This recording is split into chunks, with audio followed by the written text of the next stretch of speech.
seguimos aqui nossa maratona do Festival Virtual Batman Day, está intensa, né? Ele nasceu de forma despretensiosa e ganhou proporções que nem a gente esperava. E aí, 2 dias de atividades intensas aqui. A gente vai falar agora nessa entrevista sobre atores e atrizes clássicos do Batman, em especial nos anos 60. Lembrando que na programação a gente tem também uma live com o Jorge Ventura, que fez o livro do Batman 66, um livro bem legal, também tem 2 edições, eu tenho a primeira, a capa dura e tal. Então, Batman 66, que para muita gente é o Batman preferido, o Adam West. Eu gosto bastante também. Mas antes, aqueles recadinhos básicos, aquele mini merchan, né? Se inscreve aqui no canal, ativa o sininho, dá like, faça críticas também, elas são importantes para a gente evoluir o trabalho aqui.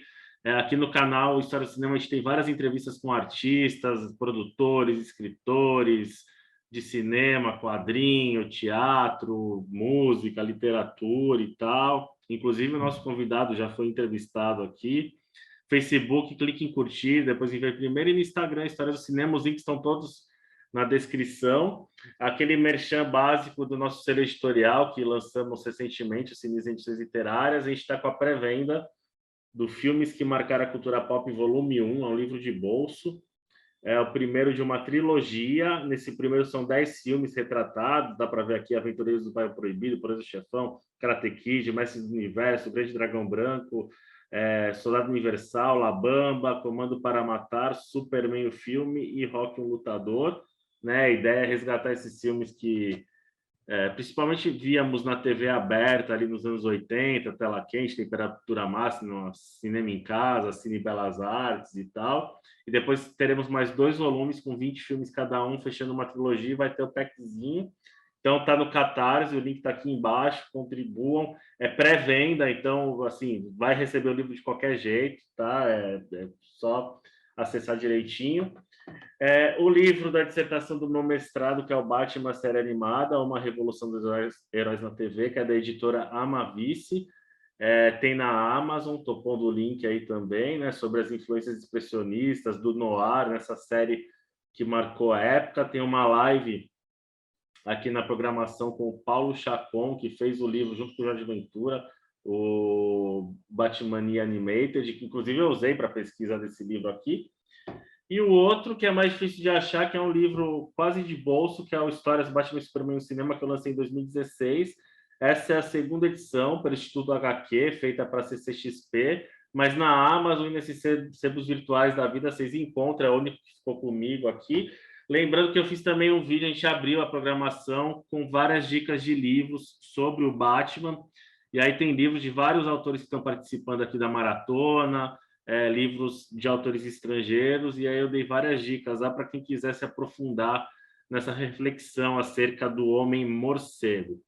Bom, agora vou conversar com o Diego Nunes, meu amigo, editor do excelente site Memórias Cinematográficas. Eu vou pôr um link aqui que eu fiz também um post sobre 9 sites ou blogs sobre história do cinema, cinema clássico, e o Memórias é uma referência, né? Eu gosto bastante de acessar. É pesquisador, autor dos livros Salomé, Paris, o Rouxinol do Norte e Cailá, o intercâmbio cinematográfico entre Brasil e Portugal. Colaborou com outros livros também, inclusive um lançado na Itália, o Trieste Sonho de Hollywood Ritorna. Minha esposa é professora de italiano, mas deu para perceber que eu não sou lá um grande aluno com a pronúncia. Bom, Diego, aqui você já foi entrevistado, o link está aqui embaixo também para quem quiser saber mais da vida e do trabalho do Diego. Mas eu vou começar perguntando qual a sua primeira memória do Batman na sua vida, antes da gente entrar nos atores e atrizes? Olha, eu fui um menino que cresceu pré-internet, então pré-TV a cabo, então a gente via o que passava na TV, mais ou menos o livro, né, pela primeira vez na TV. No meu tempo de criança, quando passava um filme depois do Fantástico, na segunda-feira todo mundo na escola comentava aquele filme, porque a gente não tinha opções internet, TV a cabo, streaming, então as pessoas viam as mesmas coisas. Uhum. Eu não me lembro a primeira vez, eu acredito que deve ter sido na Liga da Justiça, o desenho, Uhum. né, os Super Amigos, e eu era muito fã da série do Batman, dos anos 60, com Adam West, o Batman. Eu via no SBT, Uhum. né, passava à tarde, e eu me lembro, meu sonho era ter um boneco do Pinguim, porque ele tinha um guarda-chuva, eu achava aquilo maravilhoso, assim. E Uhum. teve um aniversário que eu ganhei um bonequinho e era do Homem-Aranha, fiquei muito frustrado, assim, porque eu queria o boneco do Pinguim.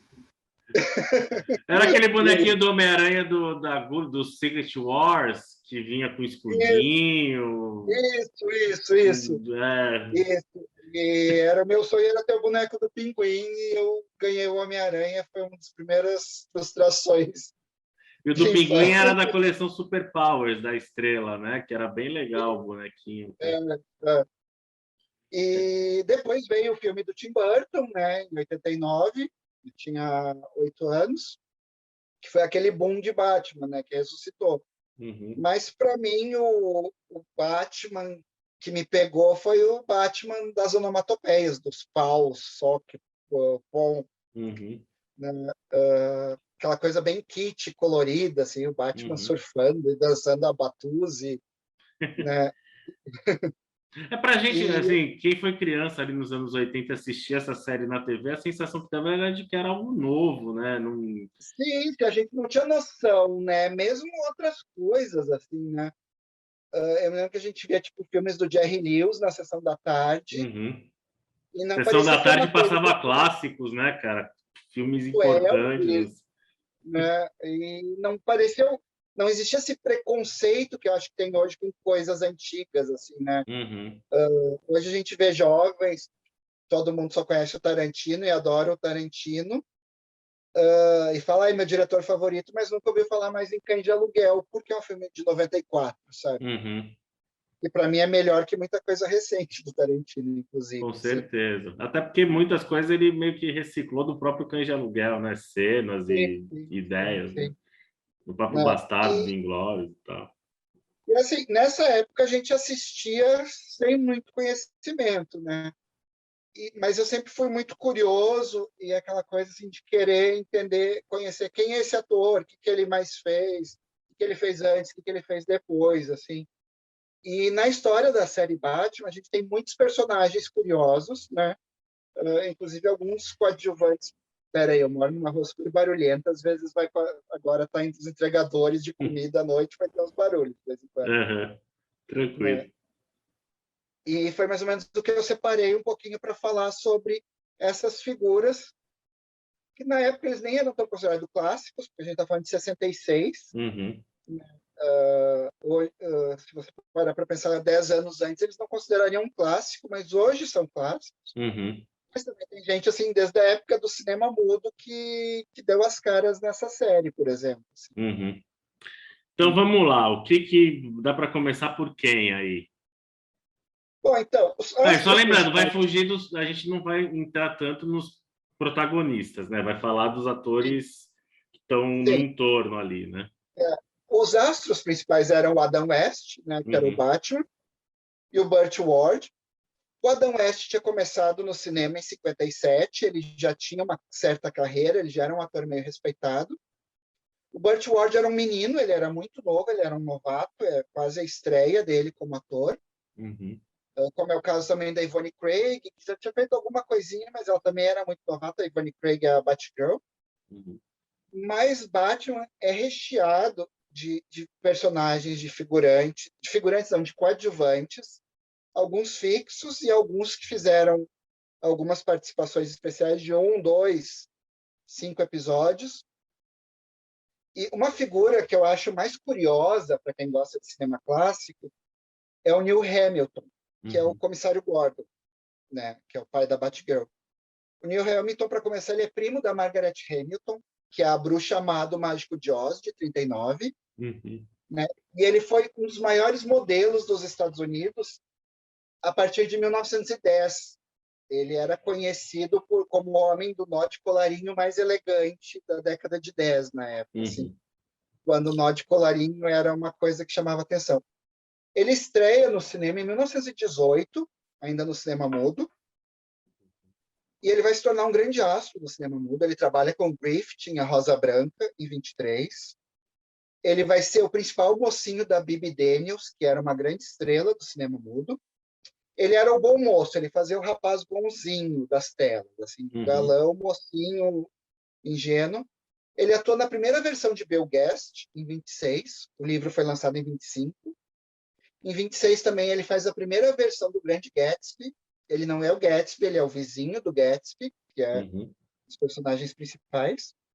Quando chega ao cinema falado, ele faz uma boa transição, ele chega a cantar em alguns musicais no 29, 30, só que daí a carreira dele começa a decair um pouquinho, ele vira coadjuvante.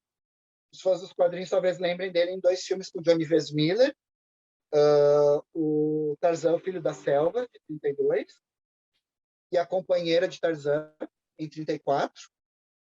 Depois ele começa a fazer faroeste, filme B da República, ele dá uma caída, e ele é contratado em 44 pela MGM para ser o protagonista de um filme que foi um dos maiores sucessos de 44, chamado Desde que Partiste, estrelado pela Claudette Colbert, que tem a Shirley Temple já na fase indo para adulta, já com seus 18 anos, mais ou menos.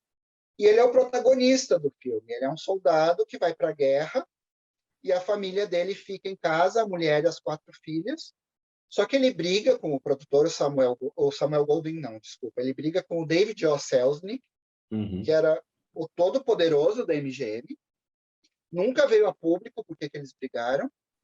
E o Selznick muda o roteiro do filme e corta todas as cenas do Neil Hamilton.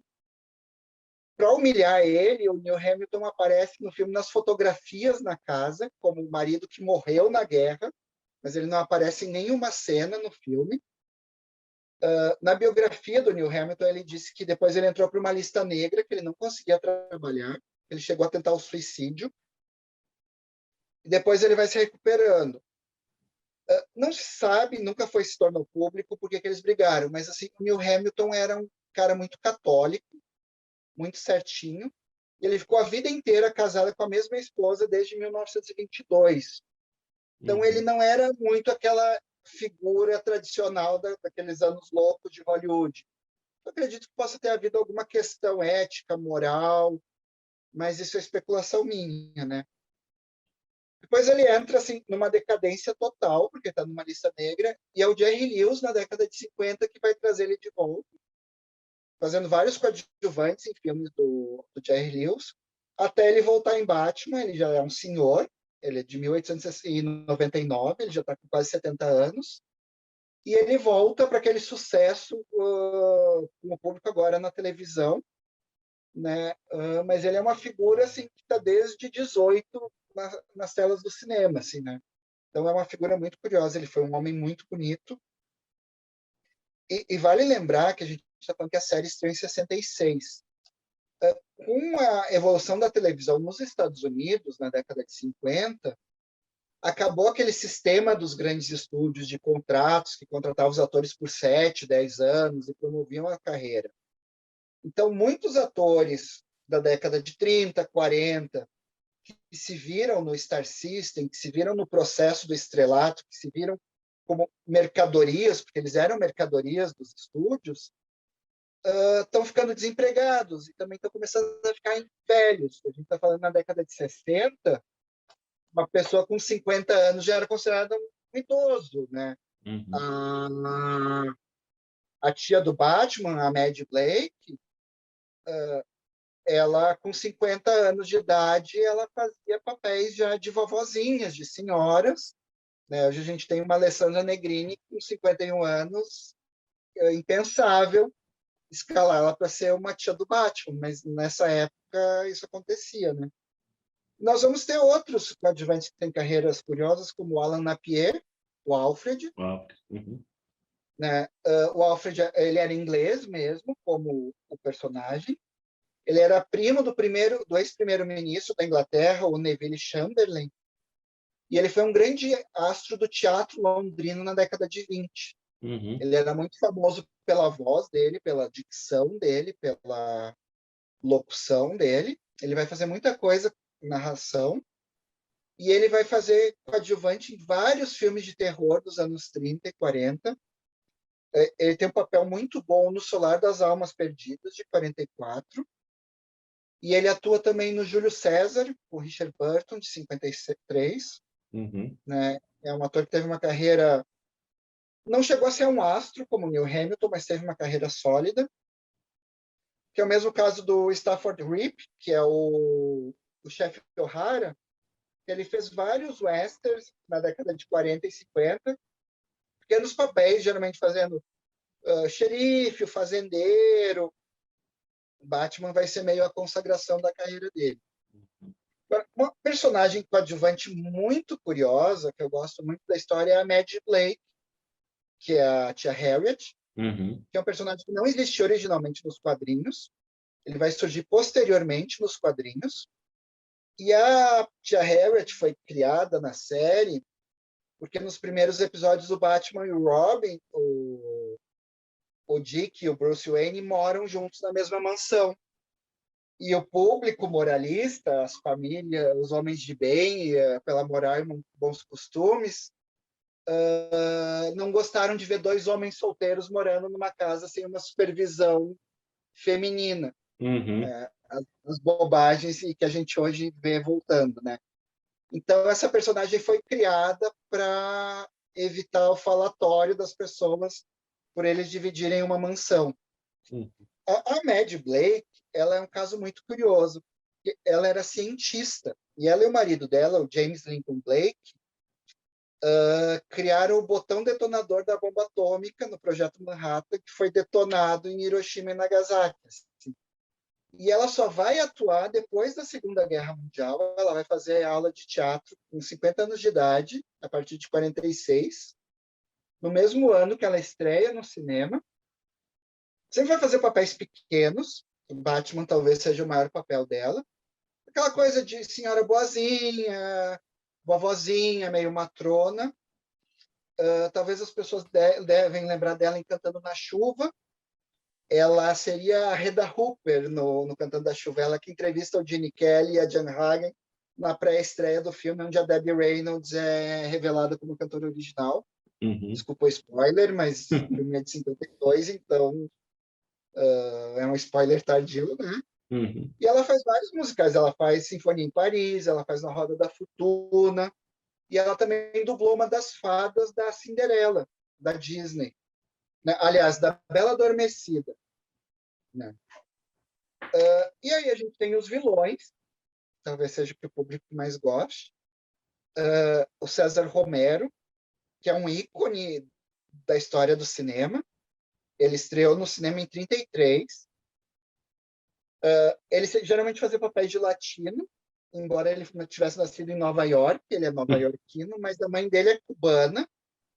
E aí tem um fato curioso que a mãe dele é filha do José Martí, que é o criador do Partido Revolucionário Cubano e que é um Aqui dos em Santos líderes tem do... até tem a Associação Cultural José Martí, que é uma associação galera É, de esquerda, bem, é, e que é um dos principais líderes da independência de Cuba, que Uhum. era uma colônia da Espanha, né? Então, o César Romero é neto dele, né? Mas ele já nasceu em Nova York.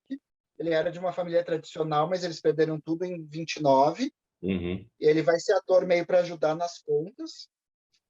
E na década de 30 e 40, na MGM, ele vai ser um dos grandes parceiros da Carmen Miranda nos musicais, porque ele fazia os papéis de latino, né? Uhum. Até tem aquela história polêmica da Carmen Miranda, que ela estava gravando um número musical de vestidos sem roupa de baixo, e ele gira ela no ar e alguém conseguiu fotografar ela sem lingerie.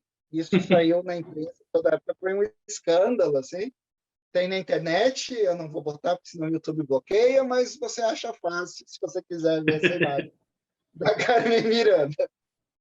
E, inclusive, o último filme do César Romero, em 95, Banana is My Business, que é um documentário sobre a vida da Carmen Miranda. Né? Uhum. Depois a gente vai ter outro veterano, que é o Pinguim, o Burgess Meredith, Estreou no cinema em 33 também, que nem o César Romero, né? Chegou a ser casado com a Paulette Goddard, que também foi casada com o Chaplin, Uhum. né? E posteriormente a essa série, porque geralmente naquela época, quando você era um ator de cinema e ia para televisão, era considerado meio final de carreira. Não é que nem hoje que é bem visto você transitar entre Uhum. televisão e cinema. A televisão era meio que um subproduto. Então, quando você ia para a televisão, você já não tinha mais emprego e precisava pagar as contas, né? Só que o Burgess Meredith vai conseguir uma façanha rara de veteranos, que ele vai ter uma carreira muito produtiva na década de 70. Ele é o Mickey do Uhum. rock, né? Opa, um carinho por esse É, personagem. que recebeu uma indicação ao Oscar de ator coadjuvante pelo Rock 1, né, em Uhum. 76. E vai ser posteriormente indicado ao Oscar na década de 70, não ganhou, mas conseguiu ter ainda muitos anos de carreira, né? Outros dois grandes astros do cinema clássico, a gente vai ter fizeram vilões. A gente vai ter o George Sanders, que Uhum. fez o Senhor Gelo, ou Mr. Freeze, que ganhou um Oscar de ator coadjuvante por A Malvada, né? Foi casado com a Zsa Gabor, que também Uhum. trabalhou em Batman.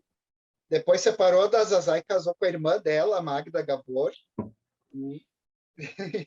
A família Gabor era meio vale uma história à parte, né? E o Otto Preminger, que não era ator, que também vai fazer o Senhor Gelo, o Mr. Freeze, Uhum. que é um grande diretor da história do cinema, né? Diretor de Uhum. Anatomia de um Crime, é um filme maravilhoso. Laura, com a Jane Turner, um Sim. clássico do cinema noir. E o Carmen Jones, com a Dorothy Dandridge, que é um musical importantíssimo, assim, né? E o Otto Preminger vai acabar trabalhando como ator em Batman. Entre os vilões também, a gente tem a Julie Newmar, que ficou famosa pelo Batman, mas foi uma das últimas atrizes contratadas pela Metro. Uhum. A última contratação da Metro foi o George Hamilton, em 61. Depois eles nunca mais assinaram contratos de longo prazo. E a Julie Newmar, embora fique famosa como mulher gato, ela é uma das noivas dos Sete Noivas para Sete Irmãos, em 54, né? Que é aquele filme que também passava na sessão da tarde constantemente.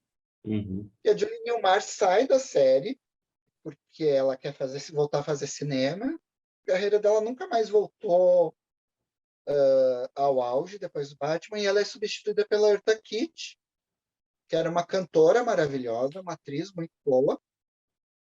A Eartha Kitt tinha surgido na Broadway em 54, né? E era também uma cantora maravilhosa. O Orson Welles uma vez falou que a Eartha Kitt era a mulher mais... Ai, me fugiu o termo que ele usou. Acho que era a mulher mais admirável do mundo. Ela é é a primeira Batgirl negra, na época causou polêmica, a audiência caiu, as pessoas não gostaram, ela foi rejeitada. Uhum. Ela tecnicamente é a terceira Batgirl, porque no piloto a Batgirl é feita pela Lee Meriwether, e depois vai fazer Túnel do Tempo, Mulher, ela só mulher faz gato, né? Mulher gato. é, ela depois vai fazer Túnel do Tempo, mas ela volta em Batman numa personagem em 2 capítulos, não como Mulher Gato. E a Eartha Kitt também é uma figura maravilhosa, assim, que eu recomendo que vocês conheçam. Uma cantora muito boa, inclusive bateu recordes de venda, assim, sofreu racismo, sofreu preconceito, tem uma história muito bacana, assim. E daí que eu fiz uma lista rápida, André, para não me estender. A série durou 2 anos, teve 120 episódios, e sempre tinha algum ator convidado. E entre esses atores convidados, a gente vai ter muita gente famosa, muita gente do cinema clássico, alguns que voltaram mais de uma vez, alguns que só apareceram em alguns episódios. Eu vou ler aqui porque eu não consegui decorar tudo, tá? Uhum. Eu destaquei, não são todos, eu separei alguns nomes. A série teve participação do Vincent Price, Uhum.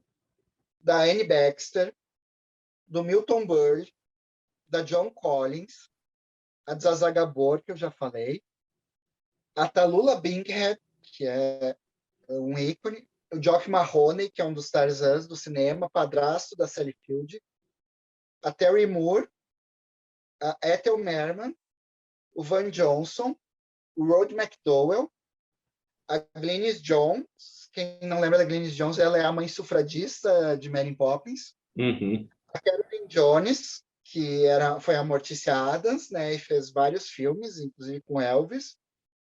O Eli Wallach, de O Bom, o Mal e o Feio. Wood Strode.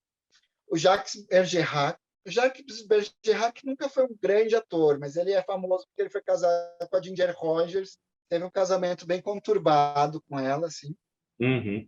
A Shelley Winters, maravilhosa, uma das minhas atrizes favoritas. A Mary Windsor, a Ida Lupino, que também foi uma das primeiras mulheres diretoras do cinema falado. A Ida Lupino, diretora maravilhosa. O Joey Besser, que foi o último dos Três Patetas. Uhum. A Dina Merrill, o Maurice Evans, o Liberati, aquela figura curiosa. Figuraça. Tem um filme sobre a vida dele com o Michael Douglas, né? O Michael Douglas, muito bom esse filme, se tornou. O George Raft, grande gangster da década de 30. O Victor Buono, do que teria acontecido com Baby Jane. Uhum. O John Astin, o Gomes Adams, da série A Família Adams. O Rudy Vallee, que era um maestro cantor dos musicais da década de 30. E daí, assim, quem assistia a série lembra que, às vezes, quando o Batman estava escalando algum prédio em Gotham City, às vezes aparecia um convidado especial na janela, Uhum. que era a maior honraria, né? Você participar da janela, que você era o astro do momento. Uhum. Na janela do Batman, nós tivemos nomes como Jerry Lewis, o Van Williams, que fazia o Besouro Verde na época, no mesmo estúdio, né? Sammy Davis Jr., cantor, ator, membro do Red Pack. Uhum. Um ator clássico, deve ter feito mais de 300 filmes, o Edward Robinson, né? Uma coisa improvável você ter o Edward Robinson na janela do Batman. O Vernon Kempler, para quem não sabe, ele era um dos oficiais nazistas daquela série Guerra, Sombra e Água Fresca, que é uma série que fez muito sucesso. O Dick Clark, que era mais DJ, apresentador, né? Ele é mais conhecido na música, ele é um dos grandes divulgadores do rock nos Estados Unidos, dos grandes promotores do rock. E o Ted Cassidy, que era o mordomo da família Adams, o tropeço. Uhum. Né? E aí temos uma parte triste também, que é uma coisa que acontecia muito nessa época, que grandes astros do cinema mudo, que estavam em fim de carreira, muitos que não conseguiram fazer a transição para o cinema falado, foram grandes astros, acabaram trabalhando como figurantes no cinema e na televisão, e fazendo figuração no Batman. Eu destaquei 3 nomes aqui do cinema mudo que apareceu assim numa festa onde o Coringa ia assaltar, era um cliente de um banco onde o Charada. A gente vai ter a Minta Dorfi, a May Clark e o Francis X. Busman, que foi um grande astro, foi um dos primeiros atores a interpretar Jesus no cinema. Isso a gente está falando assim de 1908, 1910, e que idoso no fim da vida, para não passar fome, trabalhava de figurante. Né? Eu sempre acho legal destacar, é triste, mas eu acho importante destacar o que aconteceu com essas pessoas, a não valorização desses grandes astros. Uhum. E para ficar um pouco mais leve, em começo de carreira, também fazendo pequenos papéis em Batman, a gente vai ter a Terry Gale, o James Brolin. Essa não era um pequeno papel, ela até apareceu em 2 episódios, mas eu queria destacar. A Leslie Gore, que é uma cantora maravilhosa da década de 60. que atuou pouquíssimo, né? Aquela música It's my party, and I want to... É da Leslie Gore, desculpa eu cantar, que vergonha. Atua no Batman, né? A gente vai ter o Seymour Cassel fazendo começo de carreira, trabalhando em Batman. A Heather Young, de Terra de Gigantes, também. E o Bruce Lee, que na época estava começando, ele era o Cato no Besouro Verde, né? O Van Williams aparece na janela. Agora, o Bruce Lee aparece como Cato mesmo na série Batman. E um outro que também não era ator, mas que fez pouquíssima coisa em frente das telas e que depois ficou muito famoso, que trabalhou em Batman, é o Jay Sebring. O Jay Sebring, talvez as pessoas não conheçam o nome, mas o Jay Sebring era o cabeleireiro das estrelas. Só que ele era um cabeleireiro masculino, do Paul Newman, do Robert Redford. E ele era um playboy, um bom vivant. Aquele filme Shampoo, com Warren Beatty, que acho que até estreia na Carrie Fisher, é baseado numa vida meio fantasiada do Jay Sebring. E o Jay Sebring foi noivo da Sharon Tate. A Sharon Tate largou ele para casar com o Polanski, só que eles continuaram amigos, e ele é uma das pessoas que estava na casa da Sharon Tate, naquela fatídica noite em 69, onde a Sharon e mais 5 pessoas foram assassinadas pelo Charles Manson. Né? Até no filme do Tarantino, o Era Uma Vez em Hollywood, aparece brevemente o Jay Sebring, ele é o cara que depois convida o Brad Pitt no portão para ir jantar com eles, né? E também participou em Batman. E eu acho que é isso que eu tinha separado para falar assim, dos atores clássicos. Eu falo muito rápido, eu peço desculpa às pessoas. Mas assim, é uma coisa importante de falar que quando acabou o sistema de estúdios, é muito comum você ver atores clássicos em séries de televisão, né? O Barco do Amor, a Ilha da Fantasia, que toda semana precisavam novas pessoas. Você vê vários atores clássicos participando, porque as pessoas precisavam trabalhar, né? A gente vai ver o Roy Rogers, que foi um dos vários cowboys, fazendo a Mulher Maravilha, e eles já não tinham mais tantas oportunidades, né? Tinha um pessoal que ia para a Europa fazer aqueles filmes de Hércules ou Bang Bang italianos, ou então precisavam recorrer para a televisão. Hoje se mudou esse preconceito, né? Hoje você vê uma Nicole Kidman fazendo série, fazendo um filme, não é... Na época era considerado meio um fim de carreira, assim, né? E era muito comum você ver atores clássicos trabalhando, às vezes até ou às vezes em filmes considerados meio ruins, ou séries de televisão, porque eram as oportunidades que apareciam, né? E para quem é fã de cinema clássico, é maravilhoso você assistir uma reprise de Batman e daqui a pouco aparece a Shelley Winters com uma fantasia toda colorida, kit, exagerado. E pensa assim, essa mulher tem 2 Oscars na estante, sabe? Tipo, uma coisa... Né? Eu gosto de comparar eu gosto muito de Law and Order Special Victims Unit, né, que é uma série que bateu recorde de temporadas e tal. E basicamente todo mundo que trabalha em Hollywood em algum momento aparece na franquia Law and Order, né? E eu comparo com o Batman 66, porque todo mundo da época aparecia no Batman 66. Até que eu não me conheço se eu estou enganando, mas acho que a Joanna Merlin, que é uma juíza de Law and Order, uma veterana, é uma das poucas atrizes dos 10 Mandamentos que ainda está viva. Ela é uma das filhas do Jet e depois, muitos mais anos mais tarde, volta na televisão sem um papel até interessante, assim, né? E agora que uma série que está acontecendo muito isso é Gracie Frank na Netflix, né? Com a Jane Fonda e a Lily Tomlin, que está trazendo vários veteranos de volta, assim. Eu vi a Stelly Getty outro dia que eu não via há anos, assim, do Bonnie Clyde, vencedor do Oscar pro Bonnie Clyde, trabalhando na 2ª temporada, eu acho. Né? No Memórias a gente encontra textos de alguns desses atores, ou vários até, né, que você citou aí. E tem Olha, no YouTube é muito fácil de encontrar.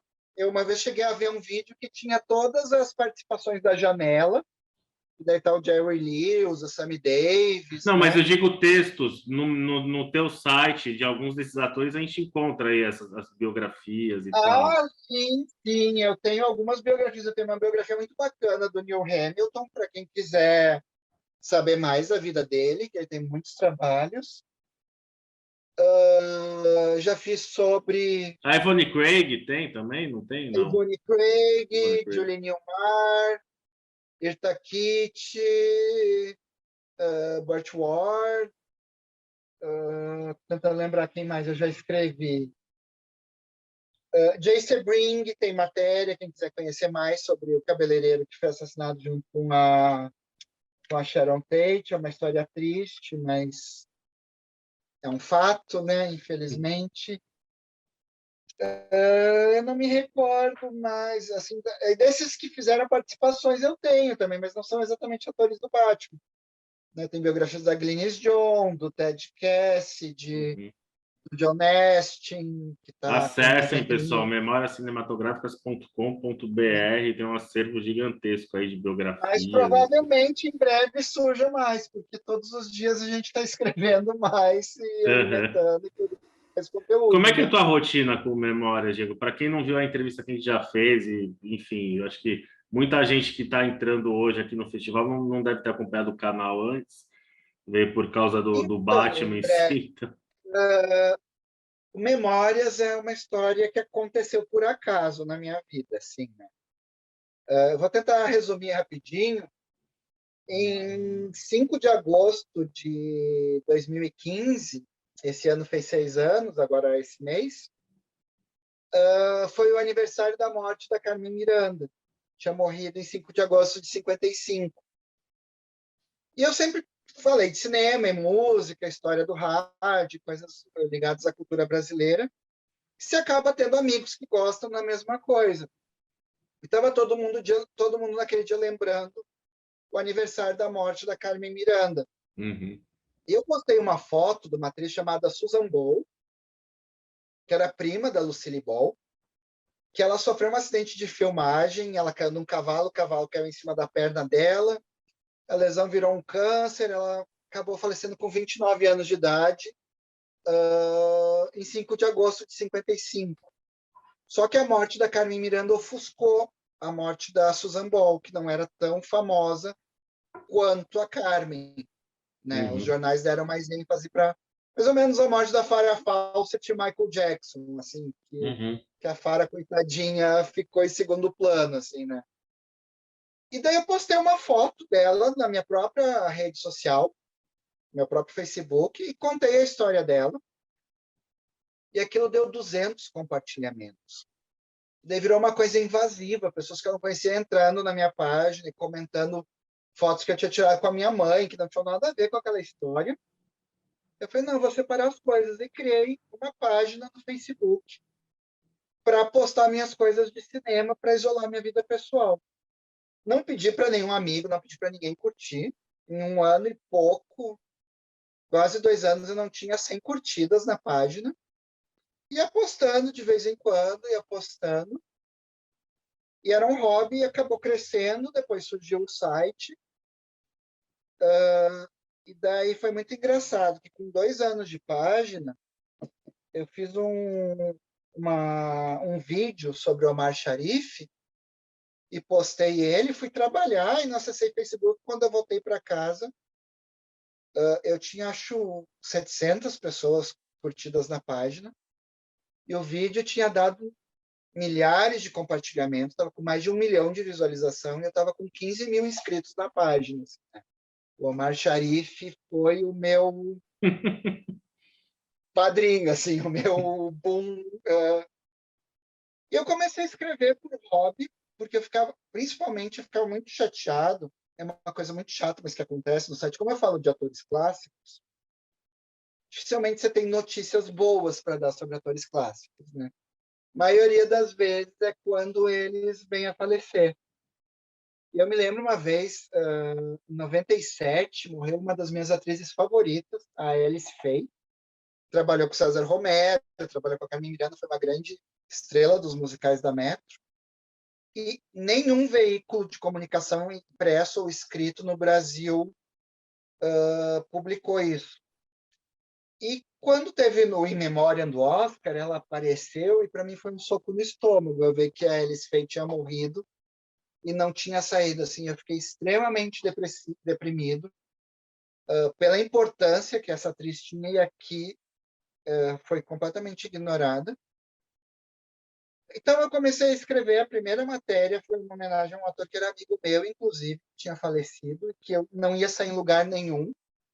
E eu falei, não, então eu vou fazer que pelo menos eu, para minhas 7 pessoas que vão ler, mas alguém vai ficar sabendo que ele partiu. Uhum. E assim, graças a Deus, hoje, eu antes da pandemia estava desempregada, estava numa situação meio complicada, e hoje o site é minha fonte de renda, assim, né? Eu vivo dele, com as visualizações. É uma coisa muito prazerosa de fazer. E a minha rotina, como você perguntou, que eu disperso muito, eu geralmente... É difícil você... Eu crio conteúdo todos os dias, né? É difícil você ter assunto todos os dias, pensar num assunto. Então, eu vejo as datas de quem seria aniversário, ou lançamento de filme, ou aniversário de falecimento, e geralmente a temática é hoje seria aniversário, ou hoje fulano está completando tantos anos, né? E, eventualmente, faço outras coisas também, alguma curiosidade. Eu faço pouco, mas faço resenhas de filmes, ou curiosidade sobre bastidores de filmes. E eu tento dar muito destaque para os não medalhões, sabe, André? Tipo, às vezes as pessoas até comentam, eu nunca ouvi falar. Eu também, às vezes, nunca tinha ouvido falar daquela pessoa, só que a história dela é tão maravilhosa, né? E é tão bacana você conhecer que você não precisa só ler a respeito da Marilyn Monroe, do Elvis Presley ou do Uhum. Charlie Chaplin, sabe? Para mim, me dá muito prazer resgatar esses personagens, inclusive da cultura brasileira, né, do cinema brasileiro, que caíram um pouco no esquecimento, sabe? Uhum. Mas, infelizmente, essas coisas não dão tanto retorno, né? As pessoas gostam mais do mainstream mesmo, né? Daquilo Uhum. que elas conhecem, né? Qualquer coisa que passou na televisão entre a década de 60 e 70, seja filme ou série, dá bastante visualização, né? Ginny é um gênio, A Feiticeira, os filmes da Sessão da Tarde, essas coisas, a Lagoa Azul, essas coisas rendem bastante, sabe? Né? Porque aquela coisa era o que tinha para assistir, então todo mundo assistia a mesma coisa, né? Hoje você pode ter amigos que vão ver filmes que você nunca vai ter acesso por causa das milhares de formas de acesso, né, que você tem hoje em Uhum. dia. A gente só tinha 5 ou 6 canais de televisão Uhum. e era isso, né?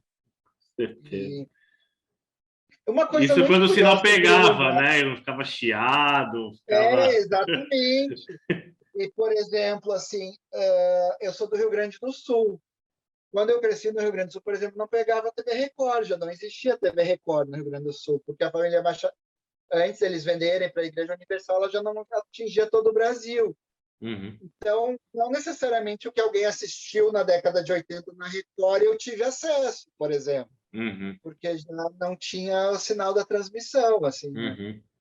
Uhum. Eu sei que a Record, por exemplo, nos anos 80 passava muitos filmes de faroeste italiano, né? Os bang bang Uhum. italianos, os Trinity da vida e Uhum. tal, assim, que eu já tinha que ver de outras formas. Né? Uma coisa muito curiosa sobre o Batman que eu queria lembrar, Uhum. que em 67 vai ter um filme mexicano chamado A Mulher Murciélago, que é uma versão da Batgirl, o mesmo figurino, sem pagar direitos autorais, feito no México. É um filme muito engraçado, curioso. Não sei se você já assistiu, você conhece Hã? esse filme mexicano. Ouvi de E, pouca, assim, é, quase e nada, tem a cara. mesma estética da série Batman, é um plágio descarado, sem pagar Aham. direitos autorais, assim, né? Deve ter no YouTube, se não derrubaram, vale, não é bom, mas é aquele filme que é tão tosco que fica bom de se ver, assim, né? Aham. Deve ser uma Tem um relíquia. filme filipino, que eu acho que é de 61. Os filipinos têm uma produção gigantesca de cinema. Muitos atores desses que iam para a televisão iam trabalhar nas Filipinas nos anos 60, que estavam sem emprego. Uhum. Eles deram um investimento grande. Assim. Até o Jack Nicholson fez filme nas Filipinas, mas em comédia de carreira, nos 60. Uhum. Tem um filme filipino que é maravilhoso, de tosco, que é Batman versus James Bond. Eu acho que é de 67, alguma coisa assim, que não faz menor sentido o Batman e o James Bond serem rivais, porque os dois são mocinhos, assim, Aham. mas claro que sem direitos autorais. Tá? Hoje tem os fanfilmes, né? Que a galera. Mas eram filmes que passavam nos cinemas, eram super. A produção filipina é muito curiosa, assim, porque eles têm uma produção muito grande que a gente desconhece. Uhum. E vários astros desses que fizeram Batman acabaram indo trabalhar nas Filipinas, ganhavam um dinheirão, O e as Apocalipse coisas não Sinal ficaram. foi rodado lá, né? Foi nas Filipinas, né? Do Foi, Coppola. foi. Mas Foi eu um estou falando caos a assim, filmagem. Foi um... mas de filmes filipinos É, mesmos, com uhum. atores, assim, sabe? Tipo, muitos mocinhos, Chuck Connors, Steve Reeves, aquele pessoal que também foi para a Europa, que depois ficou sem. Até o Joseph Cotten, acho que fez filme nas Filipinas, se eu não estou enganado. Assim. Uhum. O filho do Tyrone Power, que tentou seguir a linha do pai em filmes Capa-Espada, foi fazer filme lá. Né? O pessoal ia bater na porta, assim, né? Pedir.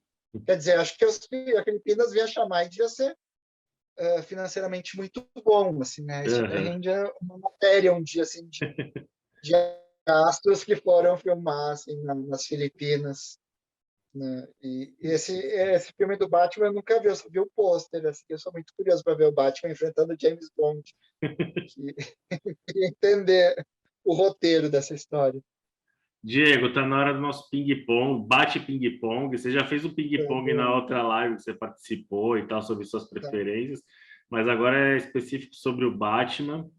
Aí eu vou te perguntar, então, o seu Batman preferido do cinema. No cinema, Pode incluir o da TV também, tá? Live action. assim, eu costumo dizer que o meu Batman favorito é o Adam West. Mas eu vou ficar com o Michael Keaton, que é o Batman da minha infância, assim, é o primeiro Batman que eu vi no cinema. E o pior? Ai, tadinho, ele tá tão doentinho, né? Mas o Val Kilmer não combinou, eu acho. O melhor Né? Ele agora, filme? o melhor, É, filme. eu diria que é o primeiro do Tim Burton, o de 89, assim, que me marcou, sabe? Uhum. O melhor Batmóvel? Hum, eu ficaria com o da série clássica, porque eu tinha um quando era criança que eu dei, que é um do arrependimento Era aqueles da absurdo. Gulliver, de plástico? Isso. Hoje Eu valem, acho valem um rim, né? Vale uma fortuna. eu dei ele. Então vai ser esse o primeiro Batmóvel. A melhor mulher gato? Ah, eu gosto muito da Michelle Pfeiffer, mas eu vou ficar com a Eartha Kitt pelo carinho, porque assim, ela é uma das minhas cantoras favoritas. Hoje à tarde eu estava ouvindo um disco dela, então vamos dar essa moral para Eartha.